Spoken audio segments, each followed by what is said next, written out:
Going on, guys? Welcome back to the channel. Today we are working on the 1984 Chevrolet C10. We are getting the original motor and transmission pulled out of this thing. Now, I have a video of doing a swap on a C10 on my channel, but on this one we're going to go a little bit in depth on what exactly we use and what we do and what it takes to LS swap an 81 to 87 C10. Now, this will work for most C10s. Some of the parts will be different. But just to give you kind of an idea of what we have to do and go through to get this done.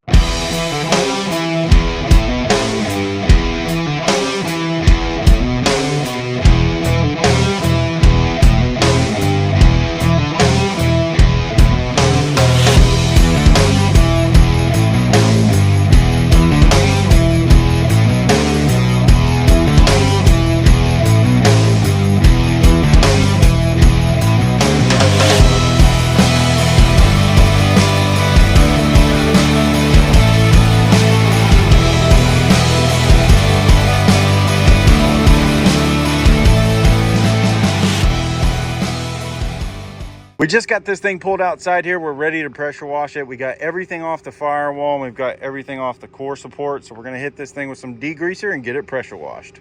We got it pushed back into the shop. Everything's looking really nice. We did get this cover off here so we can get everything wire brushed, sanded, and ready for the bed liner. We're gonna let this dry and we're gonna jump over to our wiring harness and I'm gonna show you guys how to strip that down. All right, guys, we've got everything deloomed, cut how I like it.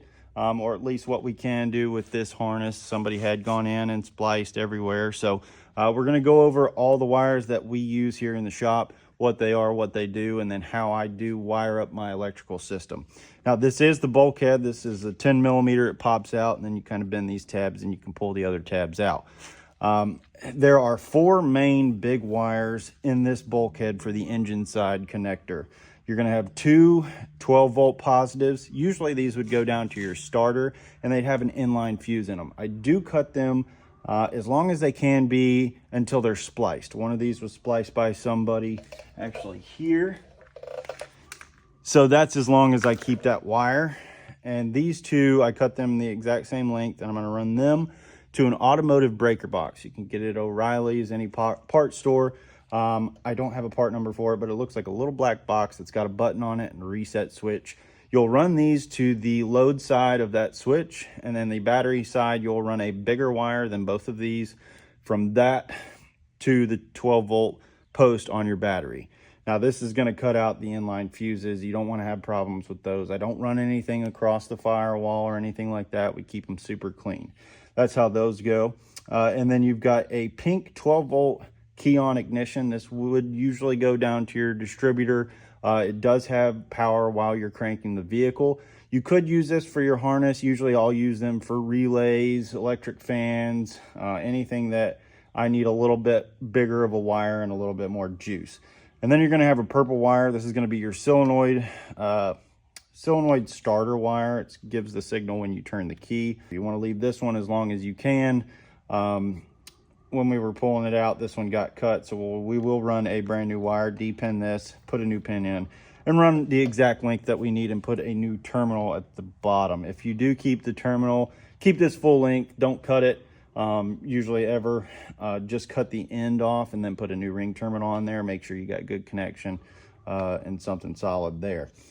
For the rest of these, you are going to have one pink wire in the rest of these smaller wires. That is going to be your fuel gauge wire. We have to cut those to take this off and show you guys, but usually you'll want to keep that wire intact and it will run down to your gas tank. We will run a brand new wire from the bulkhead all the way down to the gas tank so we don't have any problems with our sending unit. Other wires in here, like the green wire, is going to be temp. I believe it's either the tan or the blue is going to be oil pressure. One is for your brake switch. And then you may have one 12-volt key on, I'm not sure. But there are wiring diagrams for these. We run Dakota Digital gauges and Holley Terminator X Max, so we don't use any of these for our sensors or anything like that. We'll get to that when we do the install for Dakota and the Terminator X system. But that's about it, other than your windshield wiper and windshield wiper fluid wires. I'll relume all of this. And I'll show you guys once I get to that point on how we route everything, and we'll kind of go over everything again. But that's it for the 81 to 87. This is what we're left with. Once we get all this cleaned up and loomed up, it'll give it a really clean look, and we won't have to worry about anything like that. So it is the next day. We got everything coated last night. I wanted to be ready to put the engine and transmission down into this thing today. I just got the new motor mounts put on. I just got the stock trans cross member out. We're about to drop the motor and transmission down in this thing, see if we can get it set in, and it's moving right along.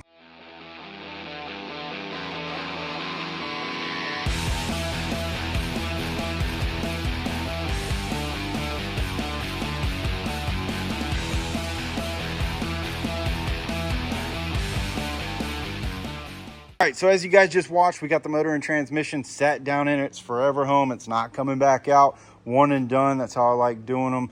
So just some quick stuff to go over. We do use a slider adjustable mount is what I call them. They're on eBay for 30 to 50 bucks. They work great.